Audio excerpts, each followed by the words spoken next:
The gradual tendency to try to solve problems by means of words becomes heavier and heavier in our daily living. And as a result of arbitrary definitions, we are trying to clarify a great deal of basic principles, which cannot yet be adequately defined. We have words that we use all the time. One of these words is mind. Yet we do not actually know the nature of mind. We try to judge it or estimate its essential construction by its functions. And as mentation moves into actuality in our daily living, we recognize that there must be some process or principle by which thought is possible. And to follow the rather simple basic thinking of early mathematicians, an effect must have a cause. The cause must be adequate. The cause must usually not only be equal to the effect, but must have a superiority over the effect which it produces. The universe, or diffusion of mental energy, innumerable things that the mind can accomplish. These seem to bear witness to a very important, almost universal power at the root of thinking. We may also say that this is applicable as a thought to the problem of will. We recognize a volition in ourselves. We realize that man can accomplish most things that he wills to accomplish if he is able to maintain the continuity of volitional energy. This energy has also no adequate definition in itself. We do not know what this energy is. We do not actually know the processes by which this kind of energy has been differentiated from other kinds of energy. Or perhaps we may wonder if the volitional principle is not at the root of energy. That just as the will enables man to consciously direct his affairs, another kind of will, perhaps without conscious direction, certainly not from conscious direction on the part of the organisms involved, this kind of will causes plants to grow and flowers to blossom. Will seems to be a diffuse principle which can be grasped and utilized by certain organisms, even as water can be used in many ways to protect and advance the life of man. We have learned writings on the subject of will, but most of these writings begin with some kind of hypothesis. We are given a definition of will according to the conviction or belief of some learned person. If we accept that definition, we may then proceed through the text of the learned book. If, however, we reject the definition, then the book no longer interests us, or at least we approach it with great skepticism. Yet this basic hypothesis, which must be accepted, cannot be fully demonstrated to universal satisfaction. If demonstration were possible, there could be no doubts or uncertainties. In these areas of learning, imagination is another parallel type of word. We all know what imagination is. We have innumerable definitions by which we distinguish this type of mental phenomena. Yet we have no essential certainty as to the nature of the imaginative power. We are forced to acknowledge it merely because we are confronted by irrefutable evidence that it exists. If man had no imagination of his own, he would not conceive this peculiar power to exist. And I'm reminded of an architect I knew. We were standing side by side at the foot of the Great Pyramid of Giza. He looked at this extraordinary, incredible monument and said very simply, had it been destroyed at some remote time, no human being would be willing to believe that it had ever existed. Thus, if it were not for certain present procedures, many of our most commonly accepted beliefs and ideas would be empirically denied. We would not be willing to assume that they ever existed. Yet we have these faculties, and more than that, we must live with them. We must work with them every day. They are an allotment, and while they offer us innumerable opportunities, they burden us also with many responsibilities. The very power of the human mind not only advanced man to his present state, but has also continuously threatened his advancement, and will perhaps someday be responsible for the undermining of most of the values which we now regard as indispensable. So we do work with these mysteries, these instruments, just as we work with every other element of nature. We do not understand growth, yet we grow things. We do not understand nature, but we are constantly exploiting it. We do not understand the earth on which we live, but we live here with good hope and do everything that we can to adjust ourselves to the existing probabilities. Thus we have used words. We have named things according to our natures, but not according to their natures. This has been a basic trouble since we first began to seriously think about almost anything. And to think itself is the peculiar faculty of man, so that he may rightly be called the thinker. And his very general name, man, is derived from a word which means to think. Thus, it may be interesting and valuable for us to try to understand a little more about these processes which we use and abuse, in the hope that we may use more wisely and abuse less frequently. Out of a kind of obedience or lawfulness, out of the proper use of things must arise much of our security, and from the abuse of these natural processes around us and within us, From this abuse comes most of our insecurity. Now it is hard for any person to use wisely what he does not understand. Yet this has been the burden of man since the dawn of things. Man already was far advanced in usages before he even contemplated the natures of the things he used. He had developed his culture considerably before he began to estimate the very substance or nature of culture. He was well on his way toward the formalizing of his religious concept before he was aware of the principle of religion or how it could apply directly to himself. Most of his acceptances have therefore been instinctive or intuitional. Most of his institutions have been built upon his own beliefs about things or his ideas of what they should be.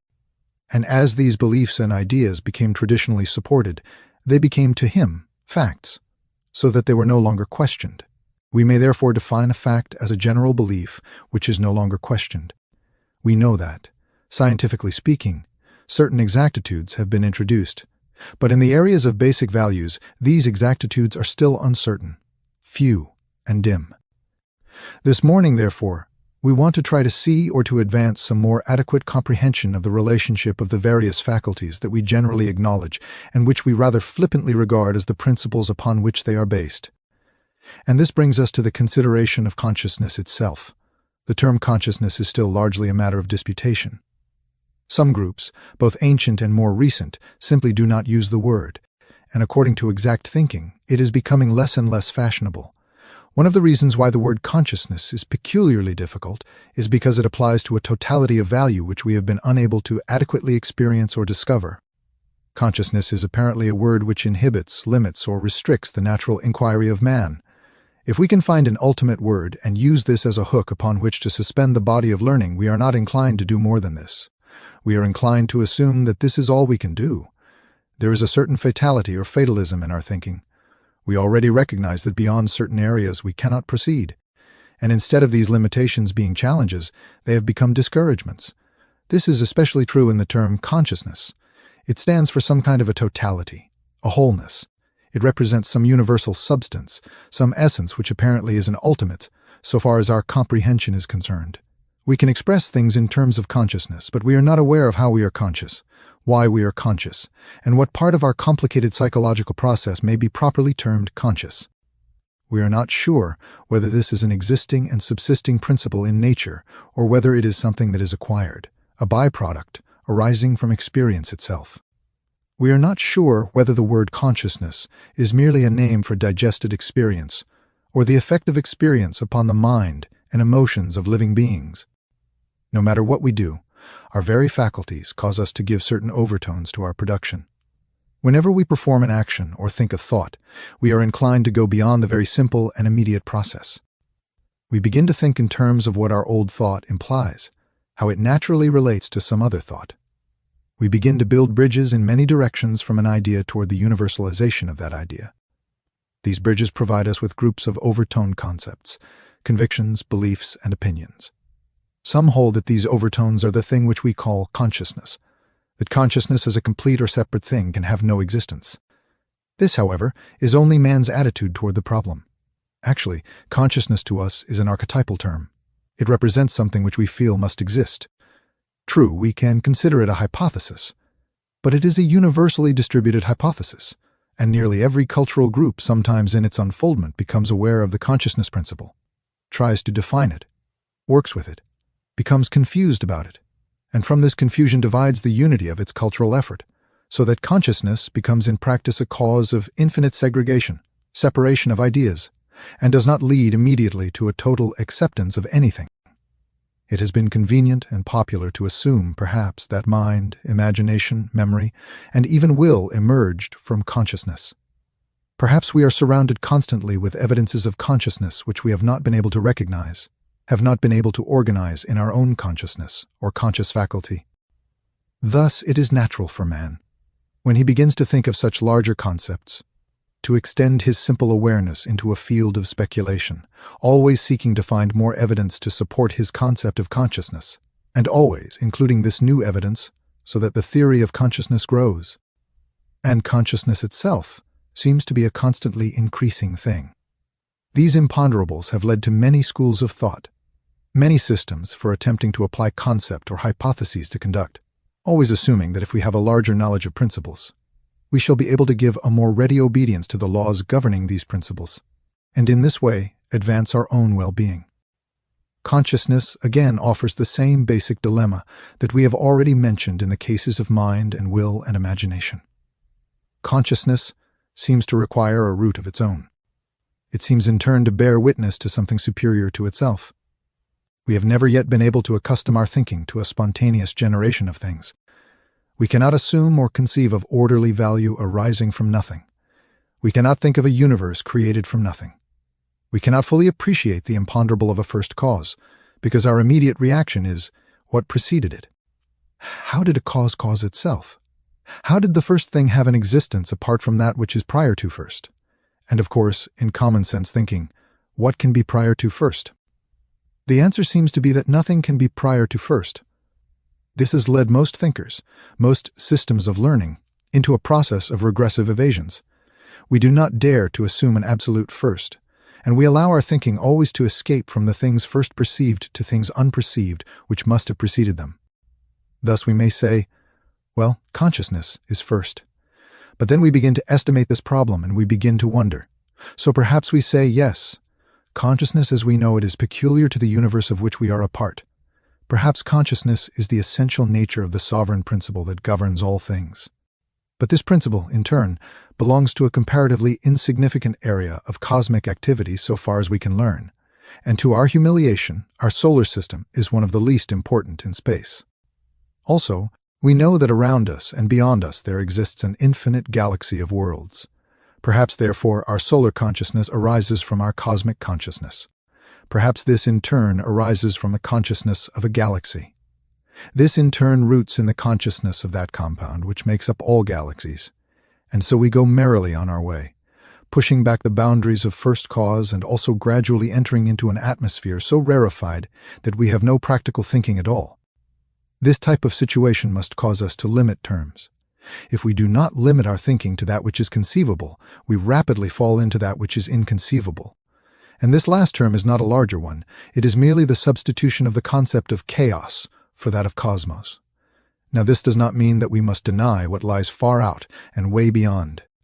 It means that to allow our minds to drift into this direction too far results in intriguing but non-utilitarian so-called discoveries, which are really speculations. Not to deny, therefore, that this problem goes on beyond the stars. It is more important for us to in some way circumscribe our activity in order that we may discover value that can be used now, that can advance us every day, and perhaps challenge us with immediate tasks to be performed, rather than to go too far into this mystery of utter abstraction.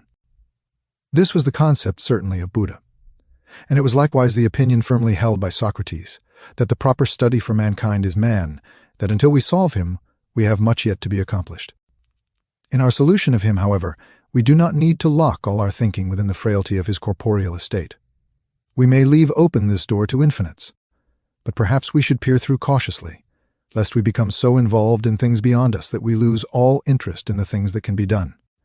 We do not require more than a series of simple acceptances to advance our generalities.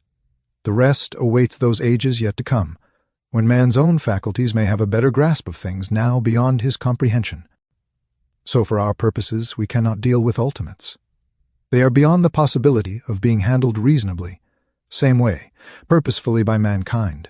So while it is almost certain that all our energy, all our power, all our abilities actually have their ultimate origin in ultimates, we must in some way assail them on the level of our own abilities, and if we can solve the problems here, we will not need to speculate too blindly. This has led to the rise of a kind of thinking which we might term utilitarianism, not in the traditional form of this word. We are not thinking of things nearly in the terms of their commercial or trading value. We are thinking of them in terms of their usefulness in general. And in the terms of usefulness, a thing must be usable. It must be something we can use, and we are not yet certain that ultimates can be used, certainly on the level of the mind. We are using the powers continuously, but we cannot use the hypotheses successfully. Fortunately, we have one ever-present guide to serve us in difficulty. We live in a completely orderly kind of creation. Everything that exists of itself in nature is stamped with its own purposes, with its own immediate significance. Also, things move from within themselves, pressed on by insistences which have a certain definable structure. We are able, therefore, to answer the question, what do these things mean to us? How can we use them? And how can they aid us to advance our common destiny? A certain practical rule is incorporated in the various processes themselves. It is wise to become more aware of this or these rules in order that we may use them and benefit from the available information. As we all think, the laws governing mind are of immediate value. The mind has as its primary purpose the development of faculties of discrimination leading ultimately to recognitions of unity. It is therefore the function of the mind to explore the phenomena of life. And as this exploration continues, the fact that the mind itself is ultimately one instrument leads it inevitably to consider all things in terms of one mental energy. Thus, while in its earlier stages, the mind is an instrument of infinite diversities, the very mind energy itself must unfold these diversities, must bring them together, and through the faculty of comparison observe first their differences and finally their similarities. We use the mind principally today as an organ of criticism. We consider ourselves informed if we are able to differ from other people. Now, difference in itself is no virtue. If difference represents an increasing superiority of process, then it may have certain justification. But this process, experienced, shows us that it leads differences back again to identity. Therefore, the mind that truly outgrows an idea remains forever tolerant of that idea. In other words, you may no longer believe something, but you can understand why someone else believes it. You can realize that 5 years ago it was your help. No, it isn't helping, but the processes of mind do not pick up things and throw them away. The processes of mind result in a continual unfolding of things from their own seeds, and having come into the presence of a larger plan, we do not throw away the seed. We realize that each of these seeds will in due course produce the plant, and that wherever we break in upon a stream of natural phenomena, we are breaking in upon a process of growth. That part of growth which we have, so to say, intellectually understood becomes the basis of our continual effort to grow further. Thus, growth is a proper mental motion. But growth is never the justification for a basic intolerance, rejection, or even disparagement. Actually, this is true because, as psychology is beginning to understand, we never really do reject things. What we call a rejection is the individual no longer satisfied with a pattern. But this pattern itself is unfolding continuously. That which has gone before is essential to that which must follow. Therefore, as Max Muller, the great Orientalist, said, there never was a false religion unless a child is a false man. There is no reason why, therefore, we should take the adolescent religion and take it out somewhere and shoot it. If we will leave it alone or nurse it more carefully, we will find that it will grow and will outgrow its own smallness and will gradually grow into the estate of the common spiritual values which we all seek. Various patterns are rest houses along the road. People rest in them for a time, and then, from one cause or another, the rest becomes no longer restful, and we start out exploring some newer patterns. The man who is born and raised in a small town develops inevitably what might be termed a small-town perspective. To him, his own community has very great importance. It is the arbiter of all fashion, style, and value. And for probably the best part of the last 10,000 years, the world has been ruled by persons living in small towns, either literally or intellectually. Sometime, however, some motion, mood, or circumstance will cause the small town man to visit a larger community. Only the visit itself can release it. Others have told him about great cities, but this information has been meaningless because it has not been experienced. Or, as in our day, the great city moves in upon the small town, not only literally but also in terms of television, another larger circumstance pattern. By degrees, therefore, this man outgrows the small town. But the small town does not die within him, nor does he throw it away, because the small town is the very pattern or essence from which the big town must be built.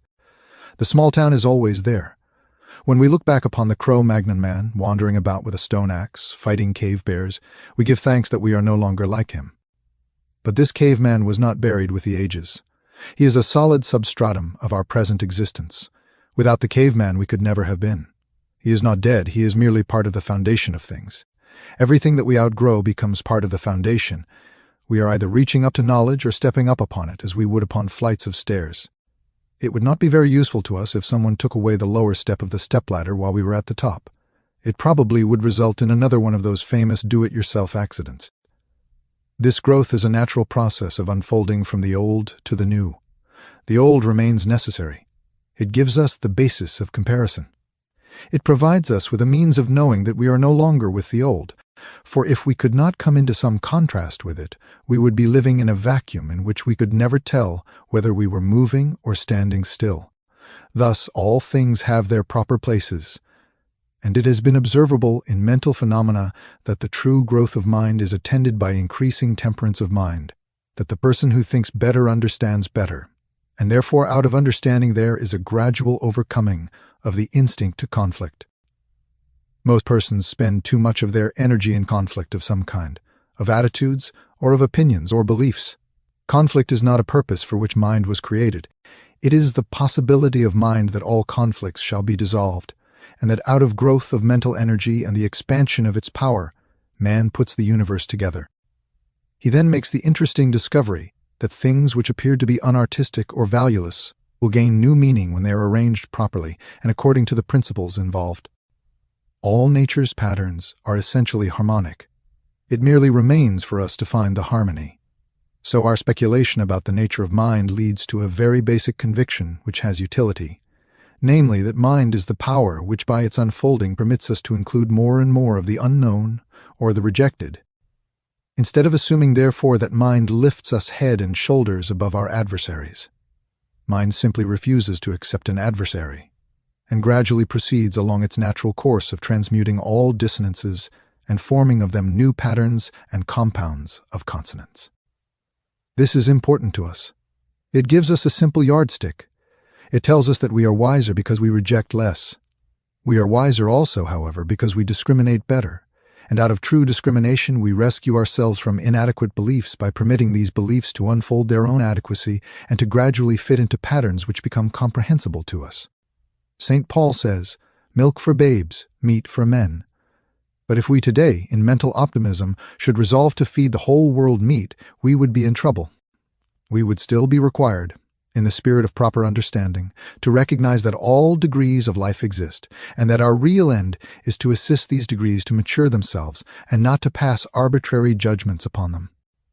So mind, because in some way it is one mind, inclines always to unity of thoughts unless these are artificially distorted by traditions or beliefs or patterns or processes which destroy the unity of the mind power.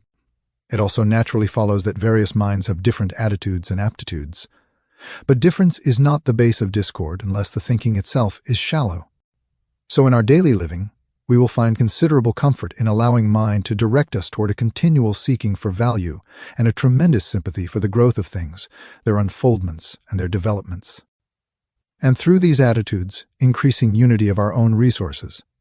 Some say that this type of thinking must lead to a certain stasis. The individual who is no longer willing to accept conflict, or who has outgrown the instinct toward conflict, is supposed to be a do-nothing.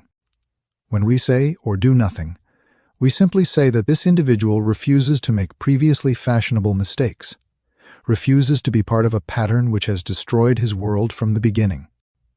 But mind, like all other basic powers, is created, or is there, in order to lead men to peace and not to war. The person whose mentality is truly developing may lose some of the rough edge of combativeness. But as a substitute for it, he is able to conserve resources. He is more cautious, makes fewer mistakes, injures fewer persons, and violates fewer natural laws. So the reward is perhaps a suspension of egotism, but not a loss of erudition, an increase of it according to capacity. Now the same problem applies to the problem of will. How are we going to get the elements of will down where we can do something with them? Perhaps the most common example of will that we know in our daily life is that magnificent little sentence, "I want." Now the moment an individual says, "I want something," one of two things happens. Either inertia sets in, the desire is not great enough to stimulate action, or the individual, within his own mind and imagination, begins to dramatize that which he wants and becomes disconsolate unless he attains it. If he decides to supply his want, whatever it may be, he then must call upon energy to enable him to achieve a continuity of effort. His desire to attain something becomes irresistible, but his energy of determination is inadequate. He may well drift into the criminal class, where he believes that he can get what he wants without earning it. But if his will and determination begin to develop, he then finds himself subject to an internal drive. A common example of this drive is ambition. Ambition is an individual attempting to attain a dramatic or exaggerated purpose of some kind. Because we have will within us, we are capable of this ambition drive, and because we have will within us, we are capable of gratifying, at least to a degree, the innumerable wishes and wants which float around on various levels of our thinking. Thus we come to a very practical problem. Is it possible to use the will to curb the will? Can we say, "This I want, but I know better"?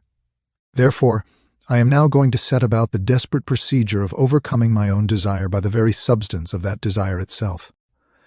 This is a little reminiscent of the man trying to lift himself by his own bootstraps. Therefore, the will to resist, the will to attain, shows that the energies of will move in more than one direction. We have the ambitious dictator who wills to prominence.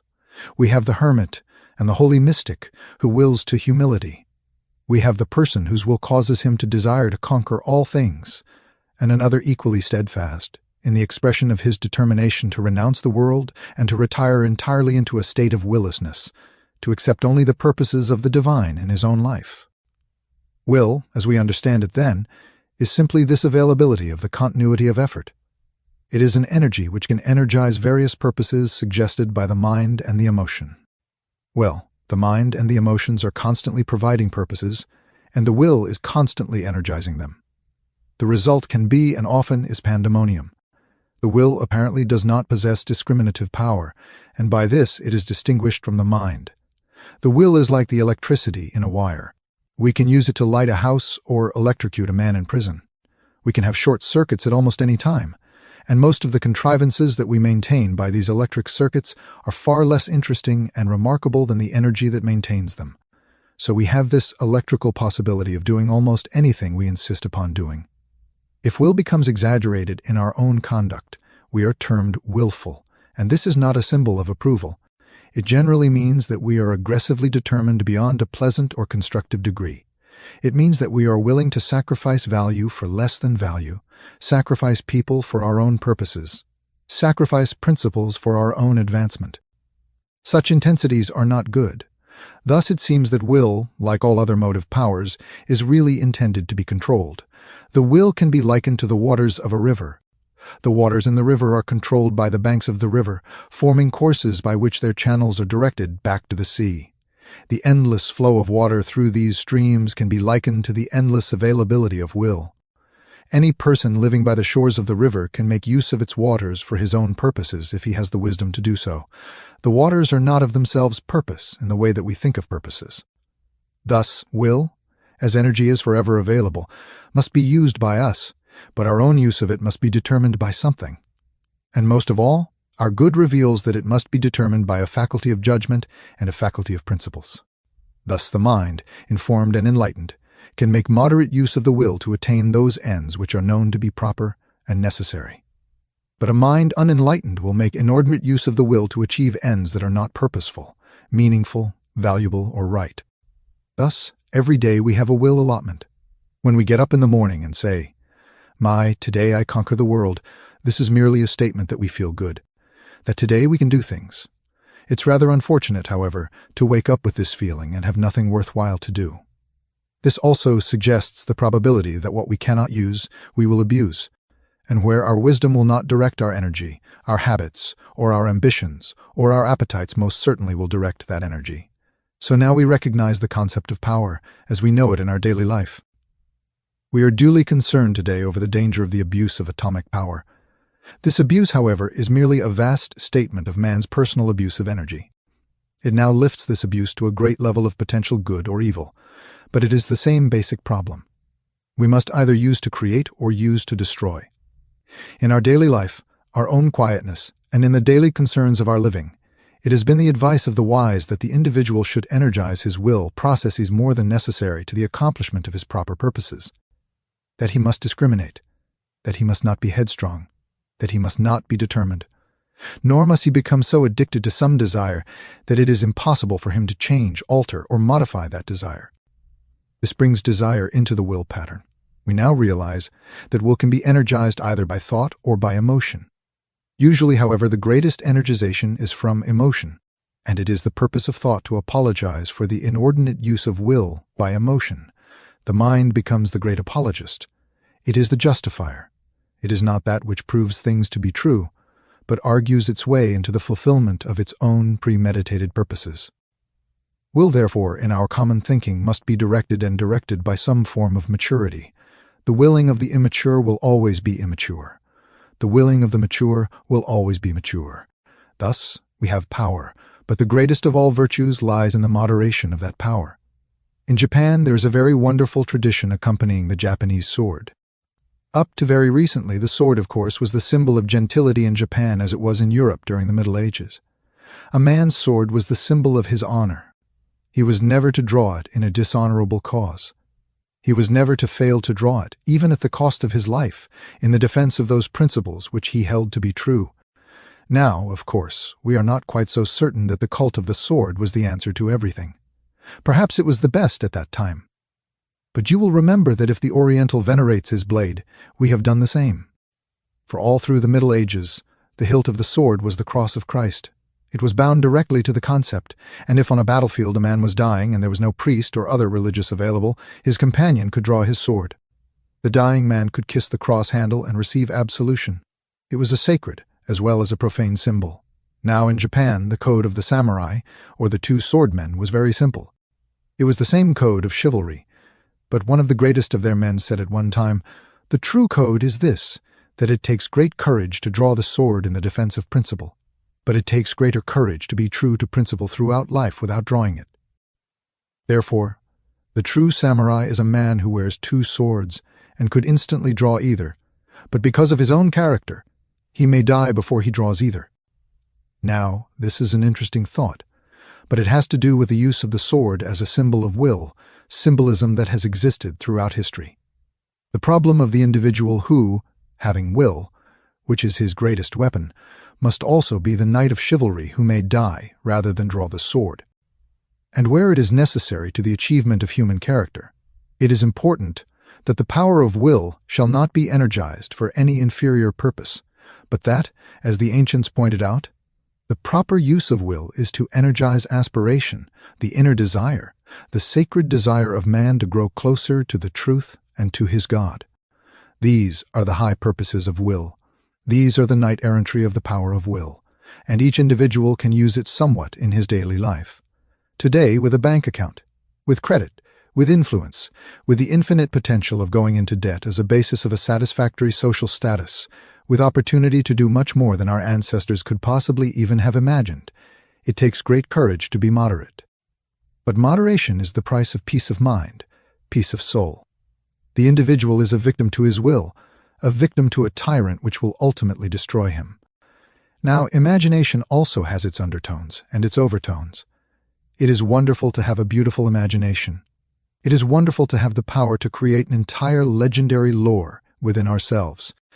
It is not wrong for us to imagine, but it is often for us a mistake to lose track of where imagination begins and where truth ends.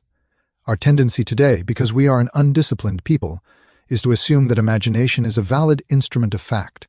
Anything we believe we quickly transform into a sober reality. We become unable to discriminate between the thing as it is and the thing as we wish it to be. Also, we have not sufficient patience to examine the structure of our own wishes to find out whether they are any more than passing moods or comparatively unimportant appetites. So imagination is all right as long as we know that the things we imagine are things imagined. The moment they escape, the moment we begin to mistake our imaginations for our normal mental-emotional processes, we are not only in danger, but we are very close to the threshold of mental sickness. When we can no longer tell the difference between reality and things imagined, we are desperately ill. Our common habit, however, is not to go quite so far. Imagination becomes largely the instrument of either escape or a constant cause of dissatisfaction. Dissatisfaction may in itself be an impetus to action to achieve the thing which is needed, but it may also be merely a cruel dissatisfaction, which a person, totally disoriented, has lost track of the realization that things must be earned, and that the happy person is not an accident, but the result of a long process of personal conditioning, whether it is consciously possible to prove this or not. So imagination leading to escape, forcing us to build phantom worlds, or to pursue phantom objectives, or to magnify things. Imagination is so close to mystery, and mystery is so dangerous to us all, that we must say to ourselves, How can we use imagination profitably? Actually, nature gave us this faculty for one purpose, namely, to keep us out of a rut. Nature did not wish us ever to be able to settle down and say, "This is it." So the moment we think we're very close to the state of this is itness, a sudden thought strikes us. There is something new that becomes attractive. We can project our present state into a more desirable one. We've barely paid for that little two-bedroom house. Even as we begin to see the end of the mortgage, the sudden thought strikes us. How nice it would be to have a three-bedroom house. So we go back into debt. With a little moral support from the real estate agent, we probably end up with a four-bedroom house. And long before this is paid for, we are in debt for the swimming pool and all these other contrivances. And the four-bedroom house isn't just where it should be from the standpoint of locality. So we start all over again. This dissatisfaction, this visualizing of something better, this imagining a state of happiness and satisfaction, which is not possible under the existing condition, these pressures cause us gradually to change conditions. If these pressures are admirably directed and properly controlled, imagination presses us on toward the fulfillment of practically everything that is good.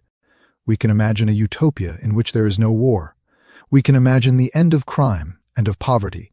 We can imagine the end of all international discords and dissensions, an end of crime. We can imagine an end of sickness, and we can immediately imagine cures for ailments that are not yet available. All these things push us forward and cause us to try to achieve these imagined ends. Everything, therefore, depends upon what feeds imagination, how this faculty operates in any particular personality compound. If the compound is good, the imagination will be good. If the compound is undisciplined and uncontrolled, the imagination will be excessive. The same kind of imagining which may lead us to bring the world to a better state may also load us with debt for the rest of our natural lives. Everything depends upon use. Imagination can give us hope. It strengthens faith. Therefore, it gives us a great internal satisfaction, or it can reveal to us possibilities beyond our present, a means which can give us constant dissatisfaction. Like everything else in nature, imagination, therefore, is of itself neither good nor bad, but takes on these attributes from those who use or abuse it. The cultivation of imagination is just as important as the weeding of a garden. Over the weekend, many a thrifty householder mows his lawn, trims his hedge, takes care of a few patches of green that he has as a sort of not ownership for proprietorship over at the moment. If he misses 2 payments, someone else will take care of the hedge, but it is his at the moment. But this same process of keeping a neatness about his possession must also apply to his inner life, where he must keep particularly a neatness about his imagination. He must discipline it, regulate it, work with it to the end that it will serve him and not enslave him. Imagination gives the color to life. It has given us the most beautiful of our arts.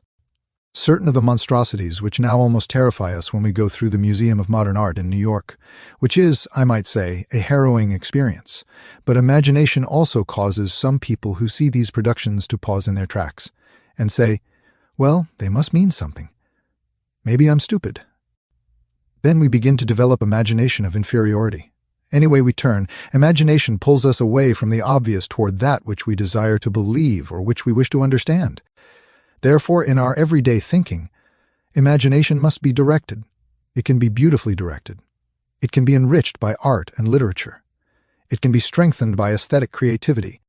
It can lead us to the most marvelous self-expression, giving beautiful individuality to our works and our thoughts and our moods.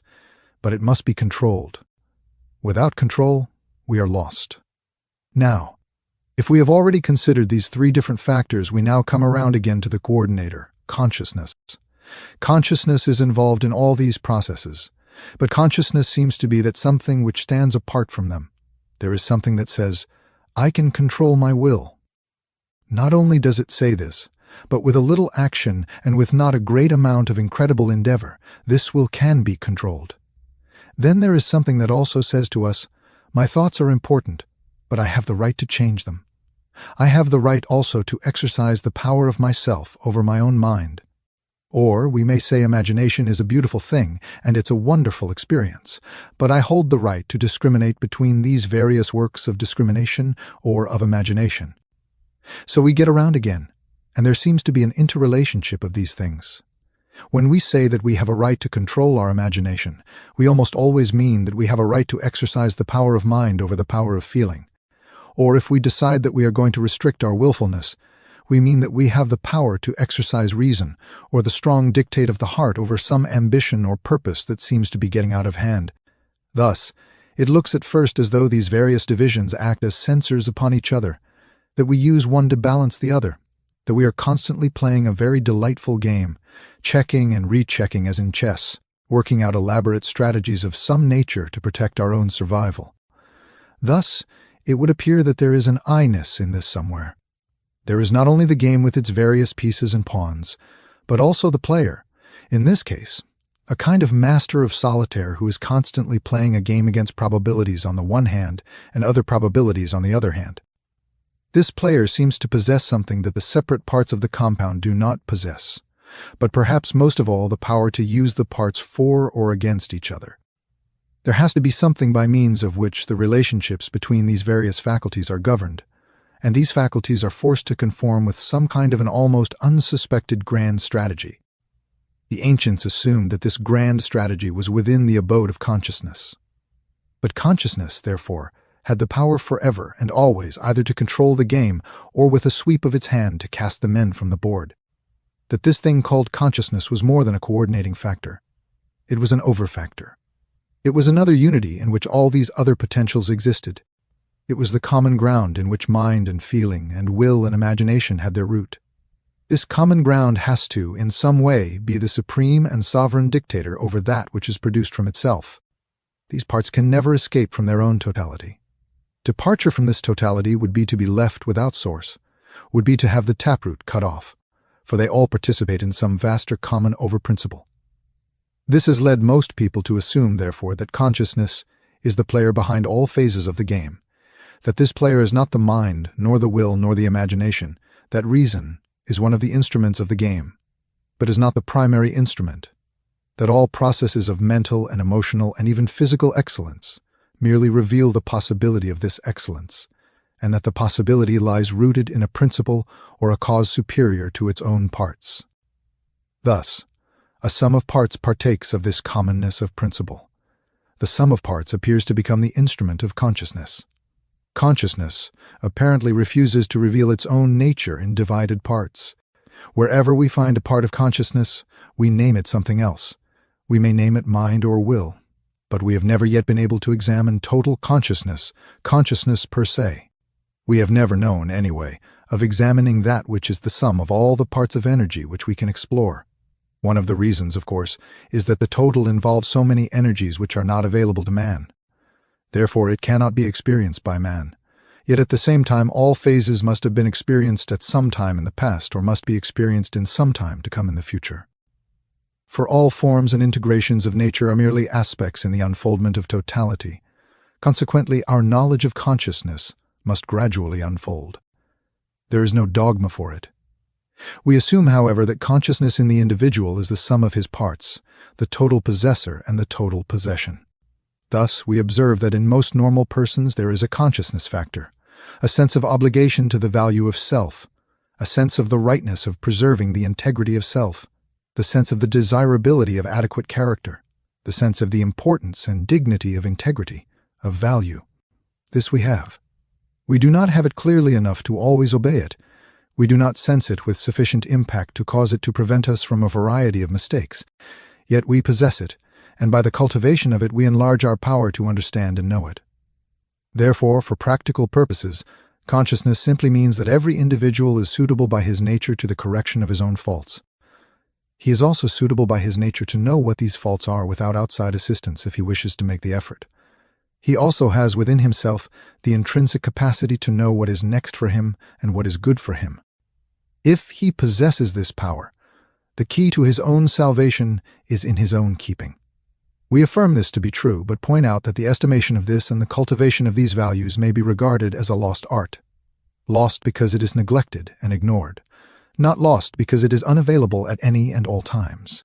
And any individual who makes normal use of his faculties and emotions creates a psychic chemistry in himself, by which self-direction is available to him. Every compound contains within itself the logical and reasonable impulse to the next degree of its own improvement. This is true of man as of everything else.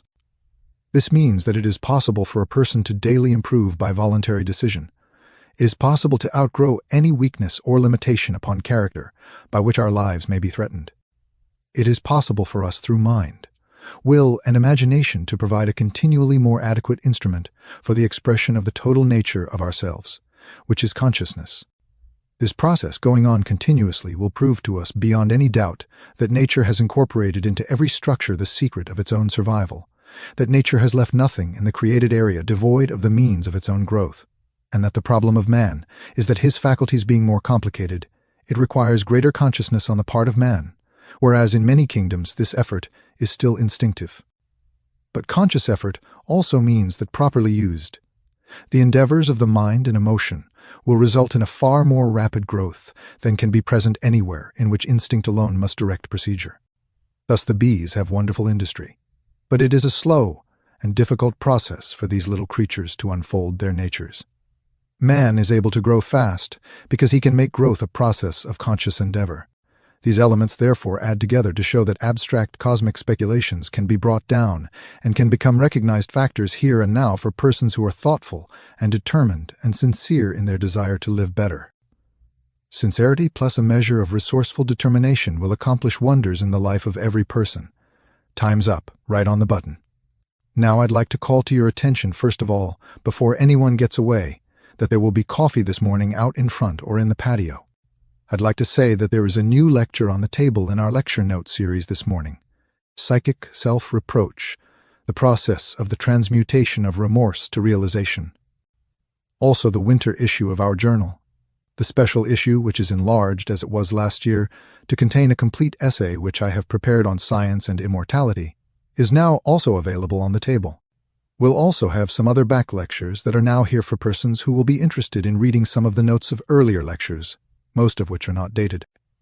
Also, I'd like to call attention to the fact that this afternoon the library and reading room will be open Sunday afternoon from 12:30, or that is this afternoon, as long as visitors wish to remain to see some of the Oriental art that is now being shown. And yesterday we made a change in one of the exhibits. We have placed completely in the library the run of pictures of the life of the Buddhist teacher Nichiren, pictures that were issued by hand-cut woodblock process in Japan some years ago to celebrate the 650th anniversary of the Nirvana of Nichiren. They're very interesting, and they show Oriental art in a somewhat more modern treatment than some of the classical things which we have had before. Now, as you know, I will be in San Francisco this coming week. Therefore, we have a guest speaker on the program for my class evening next Wednesday, and we have a guest speaker for next Sunday morning. Next Sunday morning here, we will have Dr. William Alex with us. You all know him? Many of you are very enthusiastic about the things he has brought us, and his subject next Sunday morning here at 11 o'clock will be C.G. Jung's contribution to the psychology of religion. And as Dr. Jung is one of the few psychologists who has approached religion positively, I think that we recognize an unusual value in the things that he has done. Also, we will have, as I told you, a guest speaker on Wednesday evening, November 16th. Another one of our very good friends who has been most generous and helpful in being with us, Dr. I.J. Dunn. Dr. Dunn, of course, as you also realize, is an outstanding Jungian analyst, and he also is going to give us some religious material, the religious impulse in primitives, the relationship between primitive and modern religion. I think you will find both of these talks highly informative, so we will see you therefore 2 weeks from today. And at that time, November 27, we are going to discuss hidden causes of human behavior. So we hope that you will all have a splendid time with our friends. Take an opportunity to visit the library. Don't forget the coffee. In fact, just don't forget any. That's the simplest way of saying it. Thank you so much.